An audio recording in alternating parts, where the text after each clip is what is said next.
CBRC Secretariat support. I will be the moderator for today's session.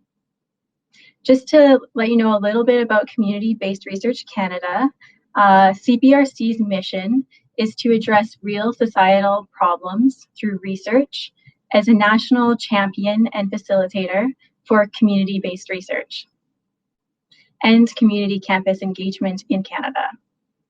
For 10 years, CBRC has brought together key players of community campus partnerships. Our network builds capacity for academia and broader communities to collaborate and use research as a tool to mobilize community participation and action. We would love to hear from you during this webinar. Please share your comments and questions in the chat box, which is in the bottom right corner, during or right after this presentation, and I'll share your questions with the presenters during the Q&A period, which will be in the last 15 minutes or so of this webinar. I'm pleased to introduce today's presenters, Jude Ortiz and Gail Broad. Jude is the research coordinator of Nordic Institute and an adjunct professor in the Department of Community, Economic, and Social Development. With a strong background in the arts and community development, her research interests include the intersection of culture and the arts with community resilience, complex adaptive systems in regional identity transformations, and social enterprise and social entrepreneurships. Gail is Associate Professor Emerita in Community Economic and Social Development Program at Algoma University and currently a Research Associate with Nordic Institute. Gail has been practicing community research primarily in Northern, rural, and Indigenous communities for over 20 years. Her research interests include social economy and research methodologies for participatory practice. I'm so excited to hear from you both today. I'll let you go ahead and turn on your camera and audio now, and we'll get started in a minute.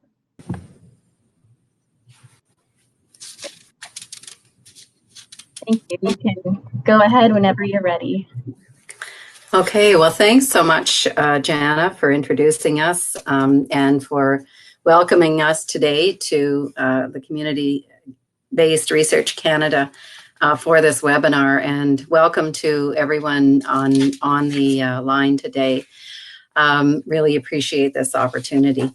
I'm Gail Broad, and with me is Jude Ortiz.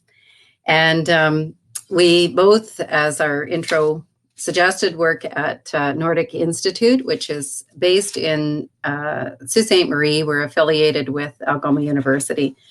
And one of Nordic's primary aims is to build the research capacity, particularly in Northern, rural, and Indigenous communities. And that's one of the reasons that community-based research is so appropriate, I suppose, for the institute that we work for. So our topic today is looking at a research project that we developed called Social Enterprise, Entrepreneurship, and Innovation. It's C for short. cthechange.ca is the website if you want to find additional information about that afterwards. And really, this is about engaging communities in the development of an ecosystem across Northern Ontario to support social enterprise and entrepreneurship and social innovation. The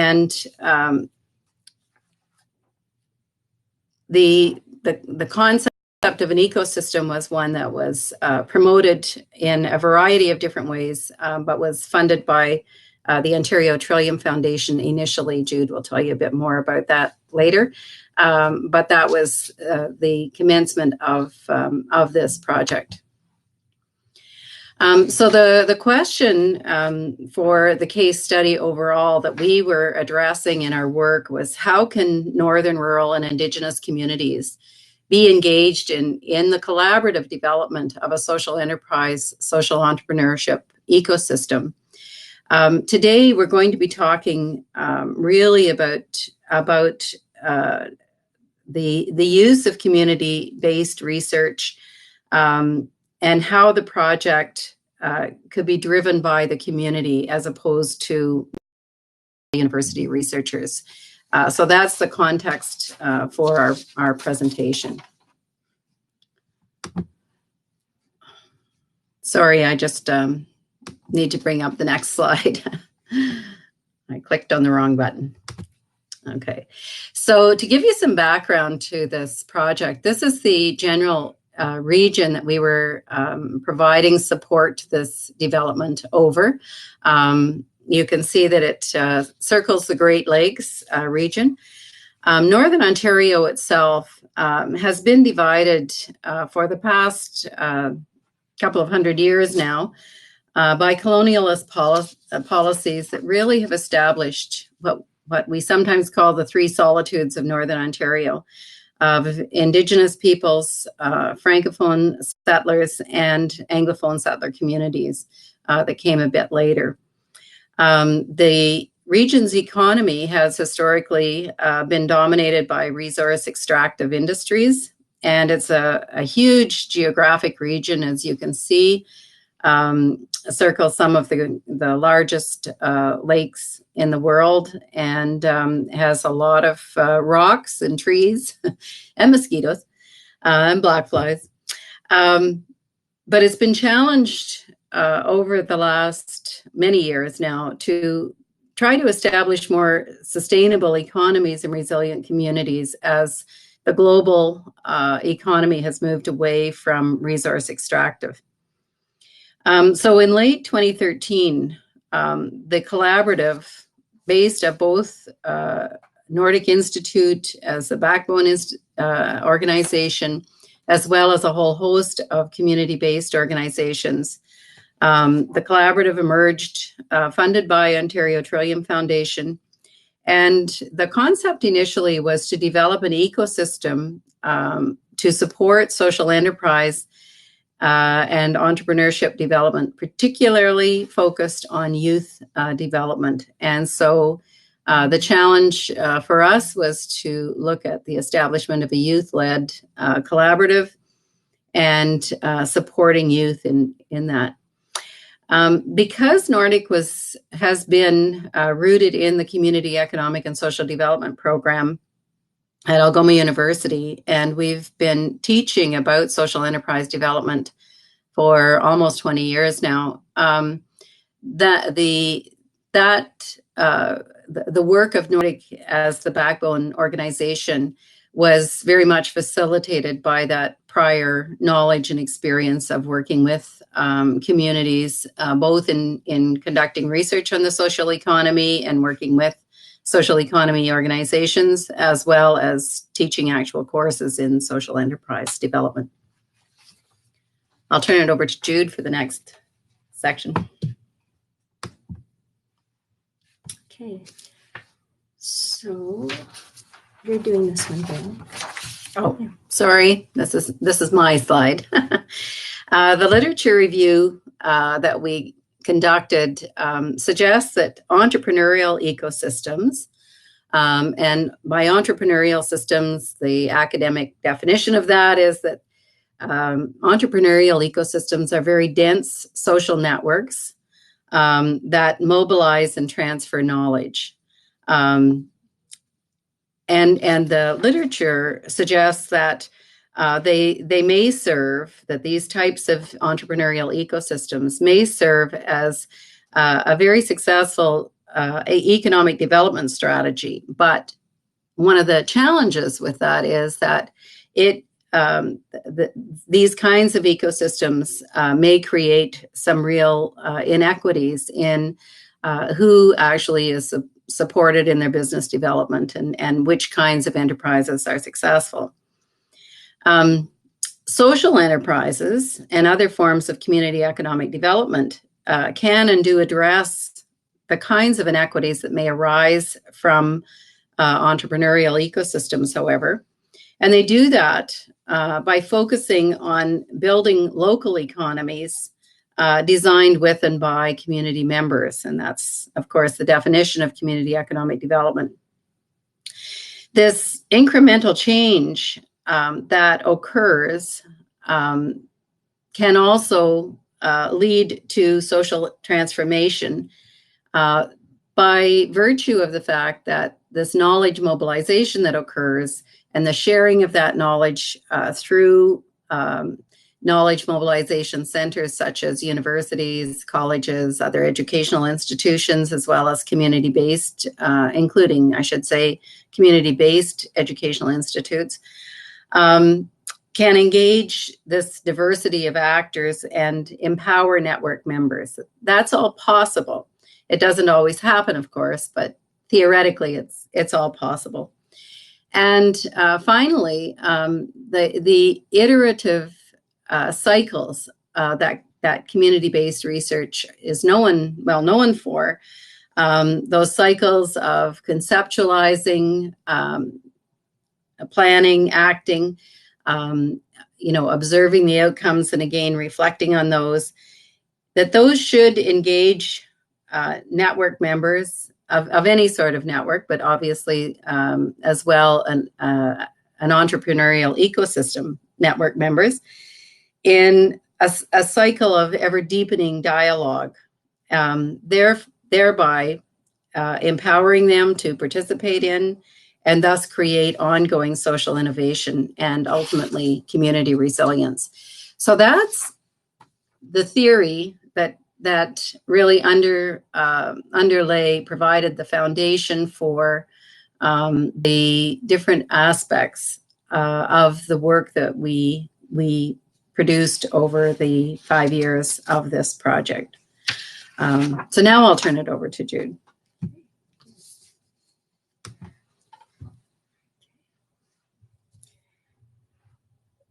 So there were two major cycles of research and development. In the first cycle, we focused on ecosystem development, and it was funded by the Ontario Trillium Foundation with a focus on developing youth social entrepreneurs. And the second cycle of funding was by the Ontario Ministry of Economic Development and Growth, and it focused on increasing the sustainability of the ecosystem. So its target was more so on training economic and business development officers in social enterprise, social entrepreneurship identification and development. So really to increase the robustness of the social enterprise ecosystem. And this is a map of the two cycles of research that we did and the distribution of activities that we undertook. So you'll note that a lot of them are outside the major urban centers. And we were able to do this work primarily because we had developed contacts from our past projects. So we had some foundations in those communities. So again, building on past research and being able to know who's in those communities and who the contacts were, and then engaging them in the activities.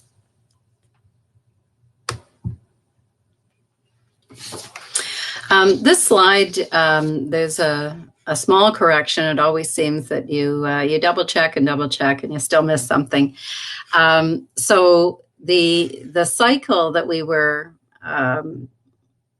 trying to discuss here is really a cycle that starts with meet, developing trust, empowerment, and then sustainability. So you see that it's a little bit out of order on this particular slide, but that's the way I'm going to be talking about these different components of community engagement as we have practiced them throughout this project. So the first part or component of our work was really in meeting the community members. And we did this through a process called asset mapping. As Jude mentioned, we already had a number of contacts across Northern Ontario from previous work that we'd been doing across the north.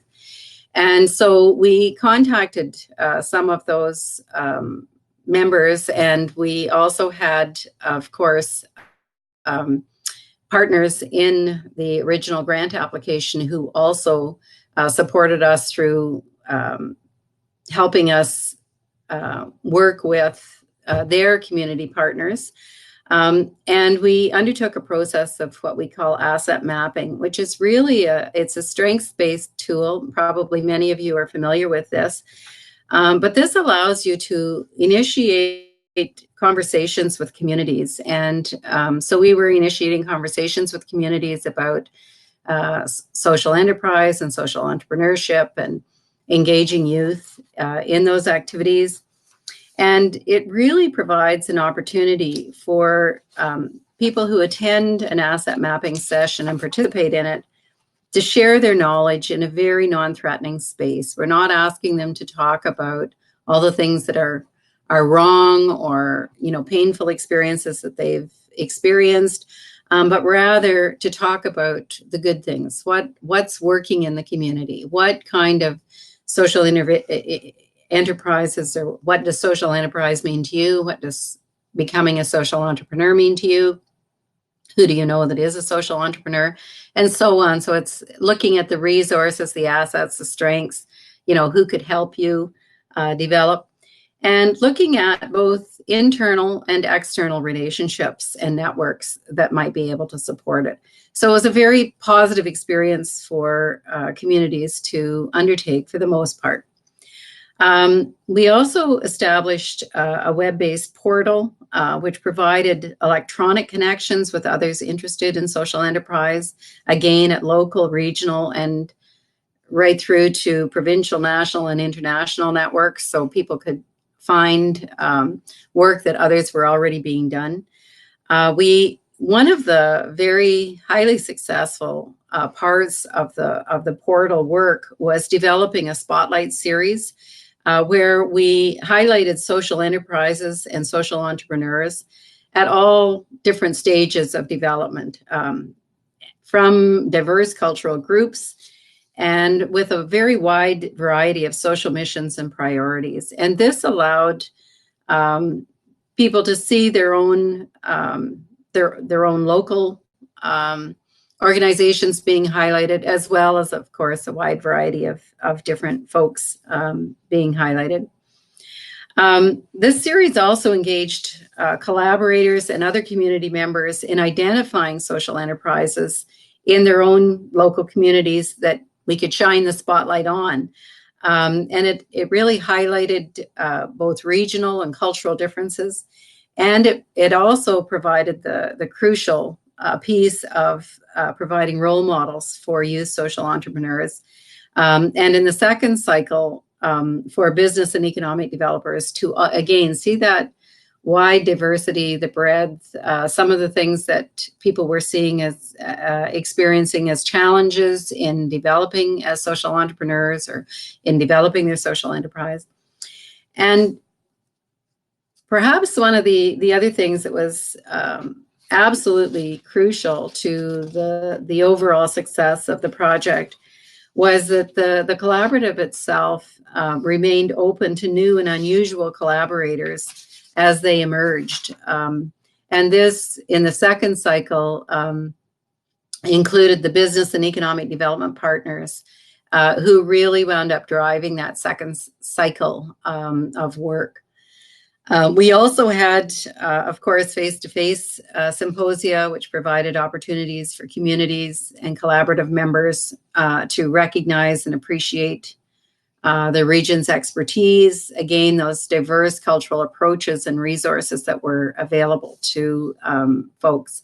So in meeting the community, we really took a scattergun approach, I suppose you would say, to just trying to use all kinds of different methods to get out and meet the community, including doing the asset mapping sessions. We had some sort of travel itineraries where we go out and do a series of asset mapping sessions in different sections of the region. . 。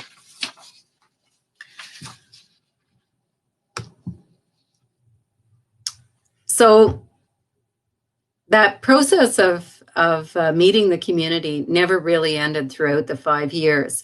But as we got to know the communities, and as the communities got to know the collaborative itself better, we moved into a deeper and more engaged relationship with the communities, where really the communities began to develop trust with C and with the staff and the other collaborative members, that really began to establish a much deeper relationship.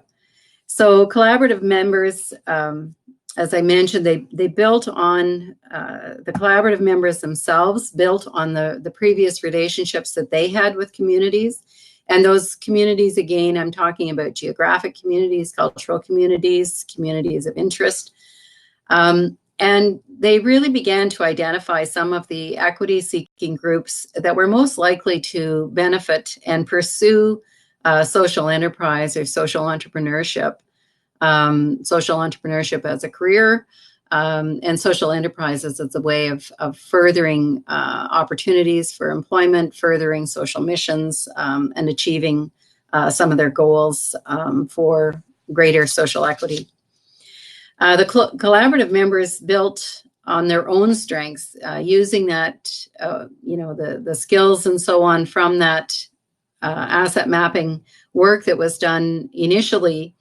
They were able to identify some of the things that they were able to provide to the community in this area. For example, providing training in entrepreneurship, working with Indigenous youth. Many of the collaborative members were themselves either hosting or providing workshops or skills training, or supporting greater community participation in the collaborative. There was a real openness amongst all of the partners and organizations to welcome emergent or unusual partners, and really demonstrated a willingness to take risks, and which really built on the sustainability, which Jude will get into in a moment or two. And the collaborative was able to respond to the needs that were identified by communities for whether it was resources or a stronger emphasis on Indigenous engagement, for example. That came out loud and clear, and it resulted in the creation of a whole other project called Urban Indigenous Youth for Change, which was funded by the Ontario Federation of Indigenous Friendship Centres. There was, a real need for greater support for individual social entrepreneurs. And so the collaborative, again, reworked its funding processes and allocations to hire 2 coaches for people so that youth social entrepreneurs could call in and get that kind of work. So there was a lot of different ways that the collaborative itself really responded to what was identified in the community. I guess one of the things that I didn't put in this that was perhaps the most outstanding feature was that the language that was being used by the funders, social enterprise, social entrepreneurs, that was not language that in 2013 was well known in Northern Ontario. It didn't jump out at people, and so we needed to change that process and develop a tool that we called Social Enterprise 101 that we could then use with communities as we did the asset mapping sessions. Great. So throughout the project, we were supporting communities' empowerment, and underlying this is really respecting local knowledge. And as Gail mentioned, the terminology was certainly not friendly to the people engaged in the project. So what we did, it really required a refocusing for the project and the whole project and the staff, and really looked at ways to adopt language that was empowering, that they understood, that they felt good about. And so they began using the term change maker rather than necessarily social entrepreneurs. So they're looking at youth change makers. And also it's reflected throughout the See the Change website. So ways the collaborators demonstrated empowerment was they really looked at the facilitation of emergent opportunities. For example, this asset mapping that we did in many of the communities. In one community in particular, they decided to do canoe-based asset mapping. So rather than being in a building on land, they took everybody out into canoes on the water to do the asset mapping, and more of a cultural approach to it, and with really exciting results to it. So, and another thing was that one of our partners began including social entrepreneurs in their entrepreneurial summer camp program, which again, it's still running over this past few years. So reflection is a big part of the project, as always with community-based research. And so reflection identified the need for a learning community to further support each other and empower each other, as well as for webinars, provide opportunities for training on topics such as scale up, social return on investment, and looking at funding opportunities too, to share that knowledge where somebody may be aware of a particular funding opportunity that may be coming up and how we could collaborate on submitting partnership applications. And reflection also identified the need for implementing sustainability to the network. So that was really the focus of the second cycle of research, looking at how we can engage the people in the community that were dedicated to developing social entrepreneurs, or entrepreneurship in general, and supporting them through the social entrepreneurship learning curve. And another reflection was in the youth social entrepreneurship. They really identified the need for increased funding. And so what the C project did is that we supported funding to 9 social entrepreneurs startups in that phase. So that was really exciting to be able to identify a need and then actually take some action on it and support the empowerment at the community level for it.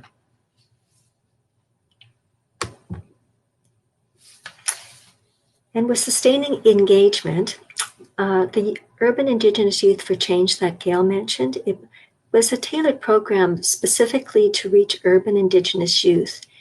And that really led to youth leadership development to combat racism across the province, along with other social innovations. So that was really a very exciting development from the initial C project. And there was also development and delivery of undergraduate course in social enterprise that has been integrated into the university program, thereby encouraging ongoing social enterprise development across the region. And we developed multiple training resources throughout the project. So there's to support the extensive training of business development officers and economic development officers, so they can continue their support. And when new officers come on board, there's those training resources right there that they can draw on. And again, bringing them into the ecosystem of social enterprise development. And part of the sustainability was re-envisioning the sustainability of the collaborative, which led to greater access to traditional economic development funding. And for example, one social enterprise has recently obtained about $500,000 via participation in some of the projects that these 2 cycles have enabled. Okay. And another way of developing sustainability is and sustaining engagement is to host annual awards in recognition of social entrepreneurs and social enterprises. So there are actually a number of community organizations has begun recognizing social entrepreneurship, and one in particular is in Sault Ste. Marie. The Sault Ste. Marie Innovation Center now has a Social Innovation Award, which is really exciting to see, and others are beginning to take it up as well. And another really exciting development is working with the Community Futures Development Corporation. We worked with them in partnership with the Small Business Enterprise Center here in Sault Ste. Marie, the Millworks, and we set up a collaborative called Set Up, Social Enterprise Uniting Training through Social Enterprise. And so what we did was we brought in a cohort of social enterprises to support them in business plan development, and then they could apply for Community Futures Development capital after their plans were completed. So again, that's collaborating through a peer mentorship program, supporting each other, and then having an avenue for funding afterwards was really important. So just to conclude then, some of the things that we found really, really important in terms of the engagement processes of community-based research were, one was certainly the cyclical nature of community-based research, which really provided that foundation, as I said, for working in communities. As you go back second and third times, those relationships that you build continue to grow and become more trusting, more empowering, more sustaining as time goes on. The asset mapping was a tremendous tool, and we've used it in other research projects, and we found that focus on strengths really facilitates dialogue and understanding between and amongst both collaborators and communities and community participants, that furthers that trust within the relationship itself. The reflective processes of community-based research, which really, it's that dialogue and getting into a deeper dialogical process with people and with participants in it, stimulates that ongoing integration of emergent actions. So, as you see that something could be improved or isn't working as well, you can change that and improve that and do that right as the research is continuing. And so it allows for a more empowering process as people can see that their voices are being implemented and being heard, and making a change to the research process. Again, that respecting local knowledge and acting upon it, not just listen, but act upon the suggestions that people bring forward is really crucial and puts the community firmly in the driver's seat. Again, the welcoming and of new and unusual partners throughout the process really created the space for community-based organizations to collaborate and engage with business development officers and economic developers, resulting in them taking a very leading role as their confidence and their access to resources improved. They could see how they could be much more supportive to social entrepreneurs and social enterprises as they were developing. And I guess finally, the building of a regional social entrepreneurship ecosystem really requires broad and diverse participation. We feel that in the evidence that is coming forward of those many different sustainable and ongoing activities arising from this, that it really has rooted social enterprise as an alternative model of economic relations and provided the region with a real opportunity for transforming itself into and promoting greater economic resiliency, social equity, of course, because of the nature of social enterprise, and inclusivity, as well as respect for the environment. So we'll leave it there, and thanks very much for your attention.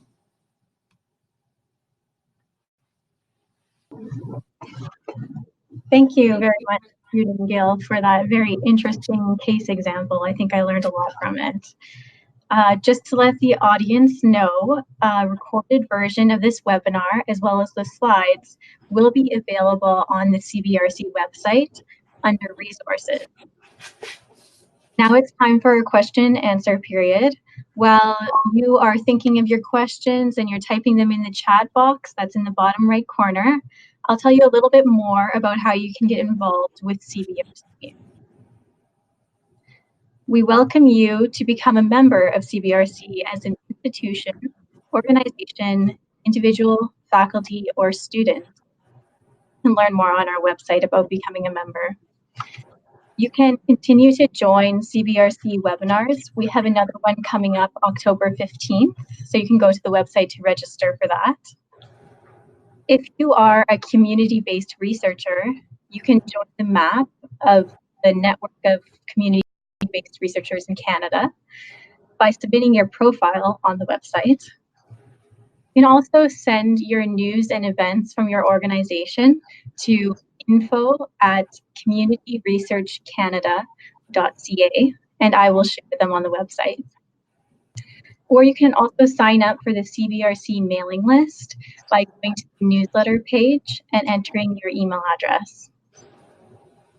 Also, to let you know, next year the C2 Expo will be hosted by North Institute in Sault Ste. Marie, and that's May 12th to 14th. I can put a link for more information on that event just below in the chat box. And maybe you'll get the chance to meet Gail and Jude at the CTU Expo. So now we'll enter our question and answer period. Just to get things started, a question that came to mind for me was a lot that was discussed was about the successfulness of this social enterprise and entrepreneurship project. But could you speak more to the disappointments, maybe some failures that maybe could provide insight into how working with diverse participants across such a large geographic area can be problem solved? Mm-hmm. I'll start, and then perhaps I'm sure Jude will have some examples as well.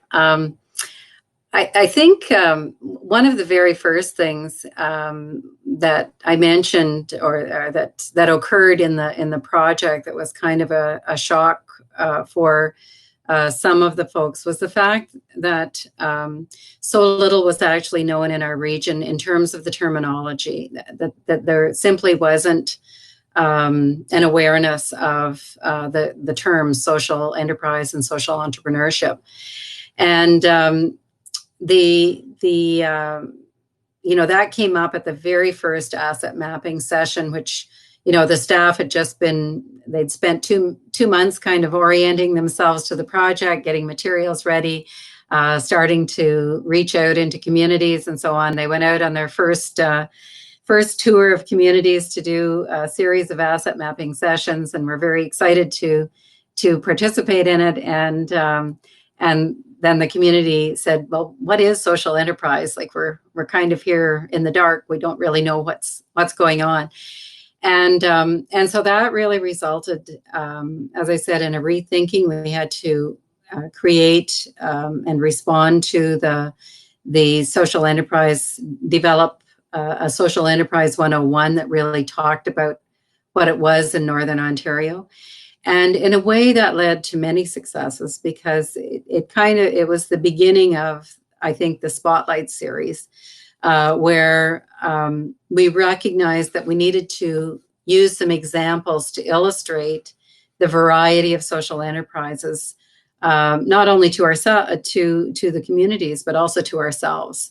And so we went out and really spent some time seeking out and changing that. So it became a success, but for the two staff members who went out wildly enthusiastic about their first sort of piece of community work, it was a very, very challenging and difficult couple of days. As you know, as communities told them in no uncertain terms that this really. So I think the learning from that is, don't get disappointed simply because, your first effort at a community presentation isn't going to, elicit the kind of thank you, that was great response that you might think you're going to have. And that, this was a youth-led organization. So for the youth who were leading it and who were out there in the community doing it, I think it was a pretty painful experience their first time through. Mm-hmm. Judith, do you have an example you want to draw on? No, but I see in the chat box there's a further question about language. I just don't know how to scroll up to get there. Oh, there it is. So I'm just reading through it. We had scrolled down a bit. And it's about terminology and working with Indigenous communities. Yes, we do use social innovation, change makers, and we do adapt our terminology to where with the people who we're working with, and we often work with our partners to find out what terminology best suits that location. So again, drawing on the local knowledge. Mm-hmm. And in terms of the buzzwords for the funders, yes, we almost speak in two different sets of languages, one when we're responding to funders and one when we're actually in the community working with and engaging our partners and our participants. We try to find a way that speaks to both. Mm-hmm. I think too, just building on that and using another example, was that at the end of the first year, we had a gathering in Thunder Bay of our partners and also some allied organizations such as Anishinaabe Nation. And what we found at that meeting, we came away from that meeting recognizing that we were not reaching Indigenous communities and First Nations nearly as much as we wanted to. And so we did basically two things. We mentioned the one in our presentation where we developed basically what became eventually an independent and ongoing project called Urban Indigenous Youth for Change. But we also hired, part of the reason that project came about was that we hired an intern who was herself a First Nation youth. And she developed an advisory circle to herself and the project. And that Indigenous advisory circle really provided us with many, many opportunities to reach more First Nations, more urban Indigenous youth as well. And that required, again, changing some of the terminology, changing the appearance of some of the training materials and resource materials that we developed. It also provided us again with opportunities to go back and work with some of our partners that we had worked with previously. For example, Wabatek Development Corporation were very, very supportive in terms of supporting, being able to provide support to Indigenous social entrepreneurs, and we were able to then, build a much broader base for resources on our website. So a lot of different things that grew out of that, which again, it's just absolutely crucial that, the buzzword of the day gets translated into language that people who are in communities out there working on the ground that they understand and that they can identify with, words that are meaningful to them, not to an academic sitting in a university. Yeah, that's a really good point. Thanks for bringing that context to this webinar. Another question that I have, it looks like we don't have another question yet from an audience member, but audience, feel free to add in another question. We probably still have time for another one. So my question is about asset mapping. Can you explain a little bit more about how it works and how it might be applied in other situations? Okay. I was trying to encourage Jude to answer that one, but the asset mapping technique that we use is one that began, we started using it over 20 years ago, and of course we've modified it since. But one of the things that we're very definite about is using Post-it notes so that this avoids there's two problems really that arise when you have a sort of a focus group. At least in my experience, there's two big problems that arise. One is when you have a focus group or a group of people coming together to discuss a topic. One is that there's one person who dominates the conversation, and it's very, very hard to facilitate and share that so that everybody gets an opportunity to say what they want to say and make their contribution. The other thing that happens is that one person who may have a lot more knowledge than someone else in the group, and so they start talking and they come up with some ideas, and everyone just kind of follows that idea because it sounds so good the way that it's being presented, or they're a very charismatic person or whatever. What I like about the Post-it note exercise is that people write down their strengths, and then they each go up at one at a time and talk about what the strengths are that they see in the community. And that process of makes sure that each voice is heard.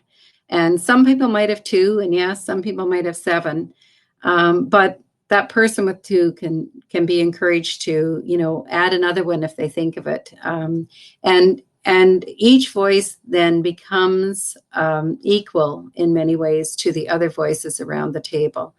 And when you're looking for diversity, when you want to really explore the different strengths that a community has, because there may be some obvious strengths, but there may be some not so obvious strengths, or some strengths that are strengths to one person, but not so much to someone else.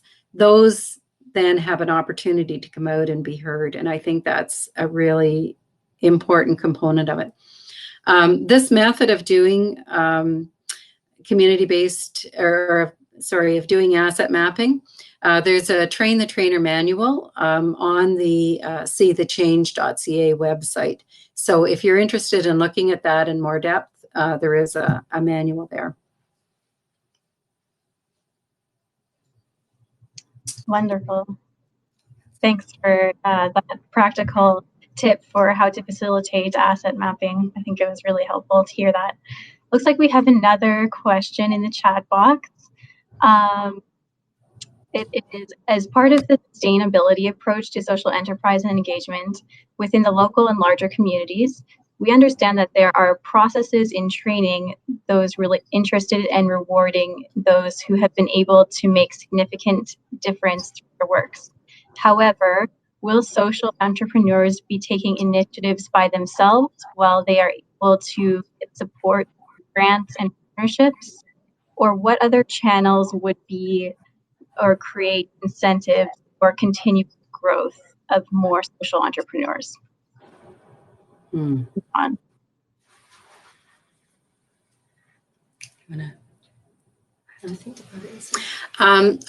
I think that one of the ways that one of the approaches that we've taken, is certainly to work with business development officers and economic development officers to really promote social enterprise as one of the many tools in their toolbox to support economic development across the region. And I think that's a really vital component of things, which I'm not so sure I saw as being as essential before we undertook this project. I mean, it sounds like a very simple thing when I say it now, but it wasn't as apparent to us. It's it's part of the acceptance and bringing social enterprise development into sort of the normal everyday activities of communities, so that it's not something that is just this weird little community over here has developed a women's co-op that has a tree nursery. It's not something that's unusual, but rather is just part of the normal everyday activities. And that credibility, I guess, is really essential, I think, to building that, the kind of atmosphere in a community, the kind of culture in a community that really supports entrepreneurship and social entrepreneurship. One of the, in terms of creating more individual social entrepreneurs or more people who see themselves as social entrepreneurs, certainly, working with educational institutions. The youth who worked on this project went into a number of high schools, and the Community Futures Community Development Corporations have some wonderful programs targeted at youth. And the summer camps now, social enterprise is a component of that. They have training programs for youth, so that you're reaching people at a much earlier stage, rather than some of the students that we've seen who come out of business programs and then 5 or even 10 years later say, oh, I never even heard of social enterprises. I mean, my ideal would be that social enterprises are taught as part of a business program in every business school in the country, and in fact, some of the larger schools are doing that today. And there's always been some of the smaller schools that have integrated that into their training, such as the University of Saskatchewan, for example. The Centre for Cooperative Studies there has always promoted social enterprises. But I think it's something where building that credibility of social enterprises, as I say, it's one tool for those people who are interested in achieving a social goal as well as an economic goal, or an environmental goal as well as an economic goal, through creating employment or addressing, a particular environmental issue, or supporting a group that has barriers to employment. I think building that credibility of social enterprises and social entrepreneurship is a very important part of what we can do. And certainly in the program that both Jude and myself have taught in here in community economic and social development, where we concretely link the economic and social aspects of things. And social does include environmental as well. It's just not all there in the title, but that is, we need to see more linkages of those things going both ways, I think. I think I would like to add that there's a huge interest in this field, but less is there support. And that's what Gail was speaking about, the opportunities to further support social entrepreneurship development. But youth are very interested in the climate and the environment and social change and all of those things, which social enterprises help to support. So there's a really interest and demand and a growing demand for it. So those are the various ways they can be further supported. Well, thank you to those who shared the questions, and thanks so much for giving those detailed answers. I'll just start with closing the webinar now. Please take 2 minutes after this webinar to share your feedback on a page that will pop up shortly. We appreciate your feedback so that we can give you relevant and quality community-based research programming. On behalf of Community-Based Research Canada, I would like to thank our wonderful presenters, Gail and Jude, for today's session. And thank you all for joining us. Thank you. Have a great rest of your day.